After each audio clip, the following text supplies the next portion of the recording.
2. Chaz reached up and tugged at the gun barrel. One leg of its swivel had snapped with the impact. He wrenched at the other, but the aluminium of the aircraft body just bent without breaking. Besides, a belt of shining cartridges went from the gun back into the aircraft. It supported the gun like a sling against Chaz's downward pull. Perhaps if he loosened the cartridge belt. He grabbed the round barrel, but his plimsolls against the curving sides of the plane and went up like a monkey. He peered over the edge of the cockpit. The gunner was still there, watching him. One hand in a soft fur mitt was stretched up as if to retrieve the gun. The other lay in an overalled lap. He wore the black leather flying helmet of the Luftwaffe and goggles. His right eye, pale grey, watched through the goggle glass tartly, and a little sad, tolerantly, like he looked like a nice man, young. The glass of the other goggle was gone. Its rim was thick with sticky red, and inside was a seething mass of flies, which rose and buzzed angrily at Chaz's arrival, then sank back into the goggle again. For a terrible moment Chaz thought the Nazi was alive. Then, that the mitted hand would reach out and grab him. Then even worse, he knew he was dead. It was like the moment in a fight when you think you're winning, and then suddenly you're lying on the ground with your mouth full of salty blood, and you know you're going to lose, so you start shaking all over. Only this was 10 times worse. He wanted to let go of the fuselage, drop off and run home, but something in his mind wouldn't let him. Something found the dead man fascinating.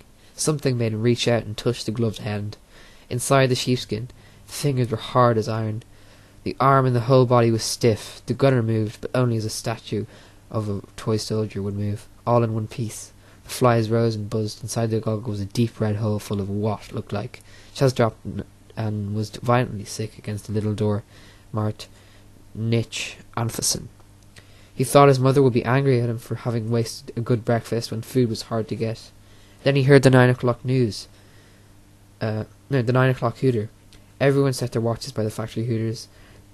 They went at 7 and 8 and 12 and 5, but this one, a little silly warbly one, went at 9. Chaz knew it well, because it told him if he was late for school. School was 10:30, and he had to get home and change into uniform. He must hurry. He scurried off through the brambles without a backward look. But nightmares aren't so easily shaken off. On his way home, he wiped the splashes of sick off his jerkin, but his mother noticed how pale he was. "Look like you seen a ghost." "What's you been up to?" "Nothing, Mum. Had to run all the way 'cause I was late and have got a stitch." "Where's my basket?" Chaz's jaw fell open. The basket was lying with a little door marked Nitch Anfassen. "I forgot it. It's all right. I've hidden it in a safe place. I'll get it tonight after school." For an awful moment, he thought she was going to drag him back from the basket there and then. She did things like that when she got into temper, but she also had a dread of him being late for school.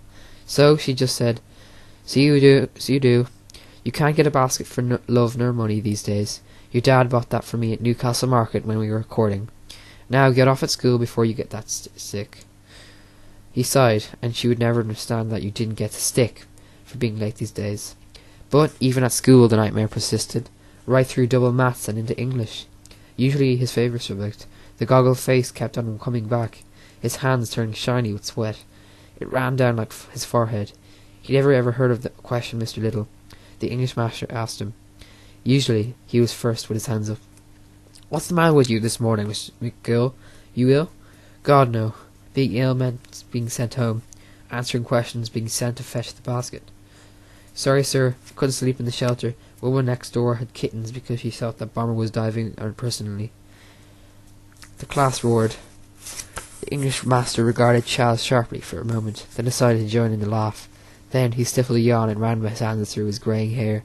Mr. Little doubled nights as Captain Little of the Garmouth Home Guard, and found the experience wearing. Besides, McGill was a good pupil usually, but he had too vivid an imagination. A boy to like, but not a boy to trust. Chaz went back to his vision of the machine gunner. For there was something else in the vision. The machine gun, black, new, glistening. Even in his terror, because of his terror, he wanted that gun. He wanted to beat Bodser Brown. But how? First cut it free. His father's hacksaw should see at that. All his father's tools were wonderful, powerful, could cope with anything. But then he would need some way of moving the gun. From the way it had swung on the moment he knew it would be too heavy. Cemetery Jones' buggy. That could do it. He had a vision of the buggy, a heavy 2-inch plank with big pram wheels at each end with a soapbox for a body. And Cemetery Jones was just the one who would go with him into Churton Wood at dusk. Cemetery Jones was called after his father, who was also called Cemetery Jones. He was the keeper of Garmouth Graveyard and marched ahead of funerals in black, and gaiters and a top hat wrapped in black muslin, looking like the devil leading sinners at the brisk pace to the gates of hell. Off duty he was very cheerful, with straw-coloured hair, pale blue eyes, very grisly jokes, and a laugh like a horse. He had gleaming wide-spaced teeth like marble tombstones, which when he said to clean 6 times every day. Cemetery Junior had the same laugh, hair, eyes and teeth, though he didn't clean them all, so they were very yellow. He said dentists had once told him that they were so widely spaced they would never rot, and he was testing the theory out. Chaz caught Kem in school dinner. School dinner was like a kind of self-discipline. The potatoes and the thin, translucent custard tasted so queer that they required an effort of will to eat. But Chaz had an uncle who was chief engineer and an oil tanker in the Persian Gulf. Every so often, Uncle William was invited to a feast by the local sheik, who would suddenly hand him a whole sheep's eye with grease-dripping fingers. If Uncle William could swallow it in one gulp without gagging, the oil would continue to flow. If not, on such small things hung the fate of the free world. Chaz was training himself to be like Uncle William. He was even training himself to like the smell of burning rubber. "It's an acquired taste," he said to his friends airily. Cemetery's approach to school dinner was different. He treated his plate as an artist treats his palate, whirling gravy, dried potato, dried peas, and dried egg into cosmic whirls and bushwork, occasionally flipping a choice piece of impasto into his mouth. By the time all had collapsed into a grey, soggy, amorphous mass from which no further reaction could be derived. It was 3/4 eaten. This procedure he called the potato irrigation scheme. "I found something," announced Chaz mysteriously, over the ginger strode. "It's big. I need your buggy to shift it." "Can't. Got my guy on the buggy." "What? You want a guy for it? No bonfires allowed this year. No fireworks in the shop. Nothing? You're potty. I use the money I collect to buy sweets. Look, it's just one night. This is big, but bigger than anything you've ever seen. Go on, you always say that. Come and see for yourself then." "When?"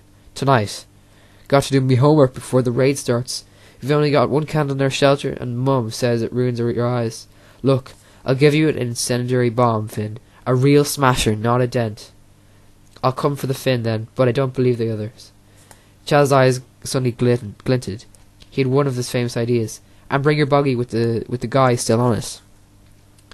They were going west to West Shirton. Down to West Shirton. Chaz was on the buggy and Kem was pulling it, snorting and grunting like a horse. He always insisted on pulling the buggy, so he never got a ride. When asked why, he always said he was getting his muscles up, but everyone knew he was really scared of letting go of the towing rope in case someone ran off with the buggy. People didn't grumble. They enjoyed the ride. Suddenly, there was a wild ringing of a bicycle ball behind. "Oh hell," said Chaz and Cemetery together. "Where are the kids going?" asked a bossy female voice. "Where are you kids going? And why have you got 2 guys on your buggy this year? Cemetery?" "Oh ha ha," said Chaz in disgust. "Faff off, Audrey Parton, we're busy." "Busy!" The scorn was finally done. "Little things please little minds, while bigger fools look on," retorted Chaz, in disgust. At themselves it was an old boring routine, but Kem laughed like a horse. Audrey Parton rode past and slewed round her bike to block the road. "Tell me where you're going, or I won't let you past." There was something in the threat. She was bigger than either Kem or Chaz, what Mrs. McGill called a fine strapping lass. She had bulky, hockey muscles and grey ankle socks, and red hair and pigtails, and freckles. She fought boys in a lass, sometimes won. On the other hand, there was some good things about her, which made her the only girl Kem and Chaz ever talked to. Her chest was quite flat, and she didn't giggle and whisper to other girls or she went past. She never told on you to your mother, and she was as good climbing trees and drain pipes as any boy.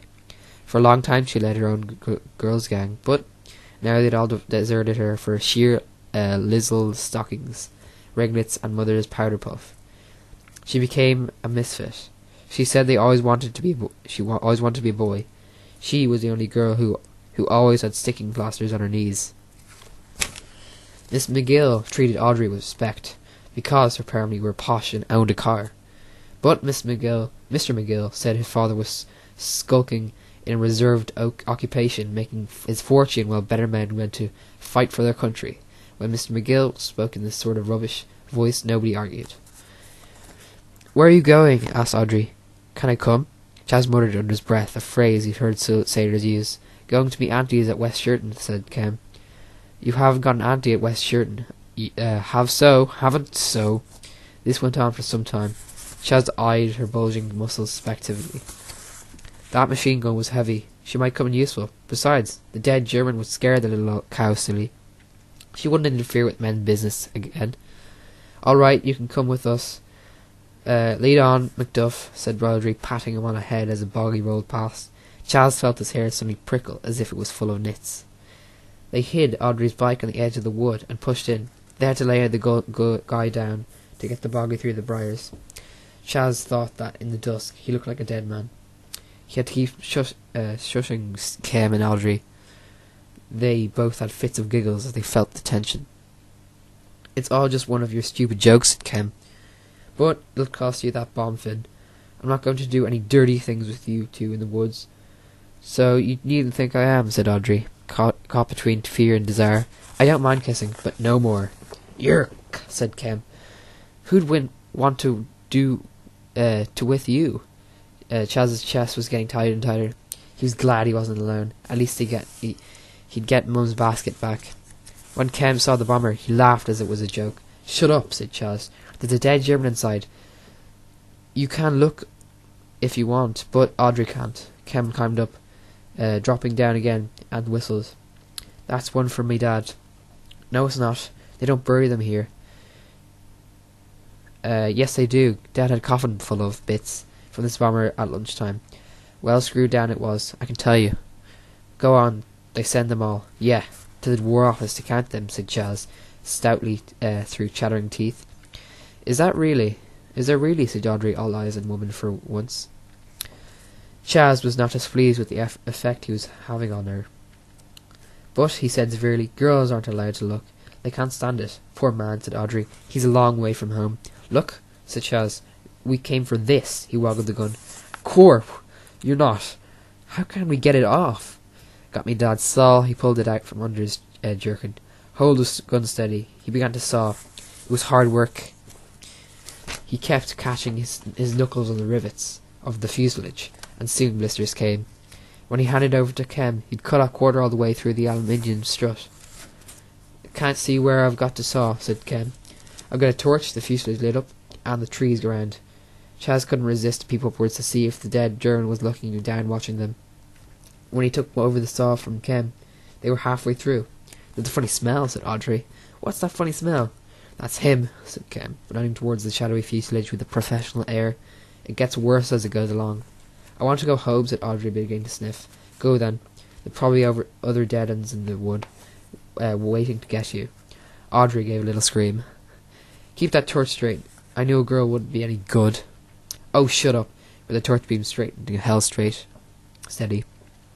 "Put that light out." That yell came from the edge of the wood. Audrey screamed and dropped the torch. There was a sound of breaking glass, and it went out. "Oh God," said Kem. "That fat Hardy." "Shush!" But Chaz went on sawing like a mad thing. He was nearly through that aluminium strut, and he wasn't going to be cheated now. He felt the strut give, and the gun fell agonizingly on his foot. He grabbed it up, and immediately it shook and leapt in his arms. A golden red light filled the clearing, and a noise like Guy Fawkes gone mad. He let go of the gun, and the noise stopped. But he could see, where the aircraft tail bulked large against the sky, a great ragged hole had been torn into it. A police whistle shrilled on the edge of the wood. "God, that's it, done it," said Kem. "Shall we run?" But Chaz, like hunched in a dream of power, remembering the vibration against his foot, the red sparks shooting up and beyond them, flights of dark bullets winging through the dark enemy sky. "What we're going to do?" whispered Kem frantically. Abruptly, Chaz returned to the present. Even shaking from head to foot, he was still the only one thought of the plan. "What's your guy's leg made of?" Sticks, get one out. Waffer, you're putting the gun up to it. The gun went through it, split through the guy's trousers. The old Wellington boot just covered the end, though one of the guy's legs was now inches longer than the other. Still, guys were like that. Chaz used all the string and wires in his pockets to make it secure, and stuffed the straw back into all the gaps. Right, out we go. He didn't forget his mum's shopping basket. We crawled through the briars towards Audrey's bike. "Oh, Lord," grunted Kem. Fatty Hardy was standing some yards off, staring straight at where they lay. He was accompanied by a warden, a woman in a headscarf, 2 small boys and a dog. It was the small boys who worried Chaz, but it was the dog which barked and ran straight at them. Tears of rage filled Chaz's eye. He was so near to owning the gun, and then the dog stopped 2 yards off and stood yapping hysterically. Chaz threw a stick at it, and it missed. The dog retreated a yard and continued its din. "Hey, that dog's found something," shouted Fatty Hardy, advancing.